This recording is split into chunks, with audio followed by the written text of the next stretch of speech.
Greetings everyone, and welcome. While I've been having a recent rough patch in my Fletcher, my Perth gameplay has really been quite stunning. I'm your host, Captain Rye, and in today's video, I'm playing the HMAS Perth post 6.12 patch here in World of Warships. Now, for those of you who have lived under a rock who failed to read or see any of the update notifications, patch 6.12 changed the smoke firing mechanics. It also removed from the game the sale of the Mikhail Kutuzov and the Belfast and the Perth, although Wargaming has said that they are only removing the Perth temporarily. However, it is Wargaming and they could very well change their mind. So, for now, the Perth is unavailable. Now, if you happen to already have one and you're not sure if you want to sell it or not for those delicious and glorious doubloons, or you managed to get your hands on one through gift, promotion, super container drop, whatever, and you want to know if it's any good, hopefully you can see how the smoke changes have impacted this ship here in this battle, and decide for yourself if it's something that you can work around and work with. Now, the Perth has a unique smoke screen, in that, as you can see, it generates for a very long time, and I am specifically using the smoke screen module instead of, I think, the accuracy module. And that increases the length of time that the smokescreen is generated for, but it decreases the length of time each of the puffs of smoke hang about. Now, the Perth smokescreen doesn't hang about for very long as it is. In fact, each puff will normally only last about 15 seconds. However, it generates for a minute and a half. But if you add the module, you increase the generation time of that smokescreen to almost 2 minutes, and you only decrease the length of time that it hangs about from 15 seconds down to something like 10 or 12 seconds. As the battle gets underway here, it is Trident, its domination match mode, and it's a tier 6 maximum battle, but there are 2 aircraft carriers per side here, and they're both tier 6 carriers. So it's something that has to be taken into consideration here, especially in the Perth, because it doesn't have the best anti-aircraft. This is, after all, basically a Leander-class ship. But what it gets is that smokescreen, that unique smokescreen, and it also gets high explosive. Very, very important thing to have. Now, I'm running inertia fuse high explosive on this ship, specifically so that I can cause even more damage to things like battleships and bow-on cruisers, and a lot of people don't really expect that to end up being the case. Now, I'm detected here, but if you look at the minimap, there's really nothing in a position to shoot at me as I close in on this island. The only thing I really have to worry about is that Mitsuki, but he's got slower torpedoes, and so I'm just going to ignore him for now. However, what I am doing is I'm pushing up, and I'm going to go proximity detect this Budioni. And I want to proximity detect him because he needs to die. These Russian cruisers, a significant problem if you're not careful. Now, I've switched over to the armor piercing. He's got torpedoes out. I've just cleared the island with my forward guns, and I managed to nail him. And there's going to be my first kill in the game.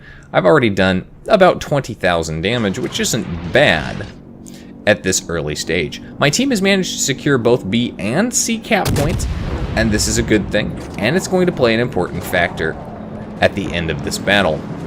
The enemy team is concentrated near the A cap point, but they're not really pushing around the A cap point. More importantly, my team is over there in force. Now, new Italian battle cruiser shooting at me, but notice how I'm backing up here. I'm getting behind that island, so I'm forcing him to try and avoid hitting the island, which causes his shots to only hit my bow. This ship doesn't do well when it's spotted, but if you handle it really well, you can negate much of the damage that comes into you, especially battleship caliber guns, by forcing them to either shoot you in the direct stern or shoot you in the direct bow, as opposed to hit you in that nice, big, juicy citadel. And you do have A really big citadel. Now, I've backed up behind the island. I'm still being detected by aircraft, but that's not really a problem at the moment. And I'm going to go ahead and I'm going to start pushing forward here. You'll notice that my smokescreen generator is now once again available. So as I'm going to push up here, I'm going to get myself into a position, and I'm going to slow back down to quarter speed, and I'm going to deploy it. Now, I'm going to deploy it as I get to within gun range of these ships. The Perth doesn't have the best gun range. She's only got 12.7 kilometer gun range, and that's a little bit of an annoyance, but it can be worked with. If you have the concealment expert on this ship, as I do, you have a detection range of 8.7. With 8 kilometer torpedoes, you can nearly stealth torpedo, and in fact, you can stealth torpedo because of the speed of these torpedoes. You can usually get those torpedoes out as ships are about 10 kilometers away. Now, I nearly managed to take out a T-22 who snuck up on me there, but fortunately, no damage done to him. He did stay just far enough behind me there, and he is keeping pace with me in my smoke screen just a little bit. He's going to stop here and give me a little more breathing room, which is wonderful of him. Now, I got those torpedoes out at that Texas. It was a little bit of a replay bug. For whatever reason, it didn't want to show me targeting the Texas, but those are headed straight for the Texas. And what's that adage about battleships sailing in straight lines? Oh, right. Don't. Because you end up with things like this. You'll notice those torpedoes look really good. The Texas just sailed right into them. Yep, especially if you're dealing with a Perth or destroyers. But especially if you're dealing with a Perth, a lot of people get taken off guard by that fact. Now, I use that island as great cover there. That Texas probably didn't fully realize that he had torpedoes coming out at him. So, unfortunate, sticky situation for him to be in, but he didn't really utilize that island very effectively by turning in or turning away and avoiding those torpedoes. Getting shots out here at this Queen Elizabeth. I've set him on fire a few times. You can see there he's still burning, which is wonderful, and I'd love to burn him down, but he's getting outside of my gun range, and I'm not going to be able to do that anymore. Plus, my smoke screen is no longer active. Trying to get shots off at this Cleveland, it would be great if I could finish him off, but at this point, again, he's maneuvering hard and running away, and I'm not really in a good position to go and chase him, especially because he's got that QE back behind him, and I don't want to put myself in a position where I'm trying to shoot him down while the QE can return fire on me. I am detected at this particular moment in time, and there are a few ships out here that can see me, but specifically there's one that's not detected yet that is detecting me, and we're going to see him pop up here. And it's kind of confusing as to how exactly this ship got here and why he's this far forward. But it doesn't matter because I see him now and I want to have at him. Pay attention to how many torpedoes I fired there. That's going to come into play here at the end of this battle. 2. I launch off 3 torpedoes and there are 4 in my tube. And unfortunately, I didn't count those and I didn't pay attention. So I was under the impression that my torpedoes on that side of the ship were reloading. Now, that carrier player has realized his fatal mistake here, and he's starting to back up. Not sure that's a wise decision, as opposed to just going all ahead forward and rolling a U-turn here. But either way, he's caught out in the open, and he's got a ship, a cruiser, with high explosive just spamming him. And that's the beauty of the Perth here. The high explosive on this ship is fantastic as far as high rate of fire, decent chance to cause fire, even with the inertia fuse high explosive. As you can see, I'm just getting a lot of fires on a lot of ships, so it is a viable skill to have. The carrier player has put the fire out, but I'm going to go ahead and I'm going to try and set him on fire again. He's also taking shots in from, I believe, a battleship back behind me. There's the Mitsuki, has popped up yet again. So I'm going to go ahead, get shots out at him before he disappears. I do manage to connect with him. You'll notice he's just going to go ahead and run away. So that's probably not going to work out for me. I'm broadside on to a battleship off there in the distance, but that battleship, fortunately for me, has got more important things to deal with. There's the 1 torpedo left in the tube, and now that tube is reloading, and that really disappoints me, because if I had been paying attention, I would have had full set of torpedoes to dump into that AFK Congo. And the reason I say that's going to be an important factor here is because I have torps on the other side, and I would really like to get the damage on that AFK Congo and remove his guns from the game. So I speed up a little bit to try and get this turn underway, because an 8 kilometer or an 8 knot per hour turn is not very quick. But because I did that, I left my smoke screen, I was spotted, and the Queen Elizabeth took massive damage advantage of that. So now I don't have a lot of health left here, and unlike the Leander, I don't have a heal. So, pro tip, don't make the same mistake. If you drop your smoke screen, don't speed up to try and make a turn quicker. Just go with the 8 knot turn and let it happen. Otherwise, you're going to end up like me with not a lot of health left. And I do believe that that hit right there really did play a very important factor into my end game. Now that carrier was dead, I didn't get the kill on him, really disappointed by that. You'll notice though my team is capping the A cap point, and the enemy team isn't challenging, they're not contesting here. I get my rear turrets turned around here, my smoke screen is just about to end, friendly T-22 meets his end to this Cleveland. Fortunately, this Cleveland is still spotted. I'm trying desperately to get my guns around here before he drops off detectability. You'll notice I'm keeping the distance from him so that my detection range, he isn't detecting me. It's 4.5 kilometers in smokescreen with the Perth. So as long as you stay more than 4.5 kilometers away from your target in your smokescreen, you won't be detected. But if you are detected, well, it's all about getting those shots out there. Now that Cleveland manages to hit me, he drops me very low health. Again, if I hadn't taken those hits from the Queen Elizabeth earlier in the game, these shots probably wouldn't have killed me outright. I could have stayed in the game a little bit longer, perhaps stayed alive, and done possibly more damage. Now, there are 3 ships left on my team. There's 1 carrier, 1 destroyer, very low health Fubuki there, and a battleship, the Iron Duke. What's that old adage about battleships sailing in straight lines again? Oh right, don't. Thank you, Queen Elizabeth player, for not paying attention to the fact that the Perth has 8 kilometer torpedoes. And that cements my Kraken unleashed in the game. 5 kills there, Confederate, high caliber Kraken, devastating strike.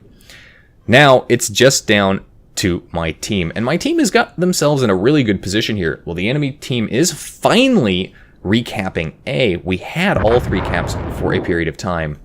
The Mitsuki manages to take out our Iron Duke, and now it's just a very low health Fubuki and 1 carrier. The Queen Elizabeth on the enemy team there, though, he's low health as well. And I'm going to point that out in chat. Now, even if you're dead in a battle does not mean your battle is necessarily over. Use the chat function. Use your overview of the battle map to maybe point out targets, provide tactical insight or optionability to the teammates left. If they're smart and dedicated, they probably already know what to do. But if they don't know what to do, it can really help them concentrate on what needs to be done. So that carrier's using his dive bombers there, manages to hit the Queen Elizabeth, doesn't quite manage to take him out as the bombs hit to the stern. However, that Queen Elizabeth is not going to try and take some brave pills and push up as a result, so he's going to sit further back. At this point, my team has 2 of the caps. We're in the 900 points bracket, the enemy team way down on points. There's not a lot of time left. In fact, as it stands currently, we're going to win on points before the timer runs out, so long as nobody dies and so long as the enemy team doesn't take B and C.